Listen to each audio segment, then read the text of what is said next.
Hello guys, welcome to Isha YouTube channel. మీకు ఈ వీడియో నచ్చితే కనుక ప్లీజ్ ఫ్రెండ్స్ లైక్ చేయండి, షేర్ చేయండి, సబ్స్క్రైబ్ చేయండి, కామెంట్ మాత్రం తప్పకుండా చేయండి. మరిన్ని వీడియోస్ కోసం నా ఛానల్ని సబ్స్క్రైబ్ చేసుకుంటారని అనుకుంటున్నాను. ప్లీజ్ ఫ్రెండ్స్ నచ్చితే కనుక సబ్స్క్రైబ్ చేసుకోండి. మన రీతు సంజన గారిని నామినేట్ చేశారు. రీతు సంజన గారిని నామినేట్ చేశారు. సంజన గారు ఎలా మాట్లాడతారు, ఎంత వరస్ట్ బిహేవియర్ అనిపించింది నాకు సంజన గారు చూసి. బిగ్ బాస్ ప్లీజ్ సంజన గారిని బయటికి తోసేయండి, రెడ్ కార్డ్ ఇవ్వండి సంజన గారికి. ఏంటి డోర్స్ ఓపెన్ చేసి బయటికి పంపేయండి బిగ్ బాస్. ఏంది ఒక అమ్మాయి మీద అంత ఆర్గ్యుమెంట్ చేయడం ఎంతవరకు కరెక్టు? నువ్వు పోయి డెమన్ పక్కన కూర్చుండు అంటే నీకు నచ్చితే నువ్వు పోయి కూర్చో. ఏంది మాటలు? ఏం మాట్లాడుతుంది అర్థమవుతుందా? ఎంత అంటే నామినేషన్ వేస్తే ఎట్లా పడితే అట్లా మాట్లాడుతుందా? ఎట్లా పడితే అట్లా ఉంటుందా? ఎట్లా పడితే అట్లా మాట్లాడుతుందా?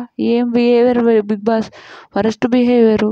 ఏం బిహేవియర్ చాలా వరస్ట్ బిహేవియర్. అంతమంది అంటుంటే కూడా నువ్వు వెనక్కి తీసుకొని ఇమాన్యుయల్ అంటుంటే కూడా తీసుకోలేకపోతున్నా ఆమె ఎంతవరకు కరెక్టు?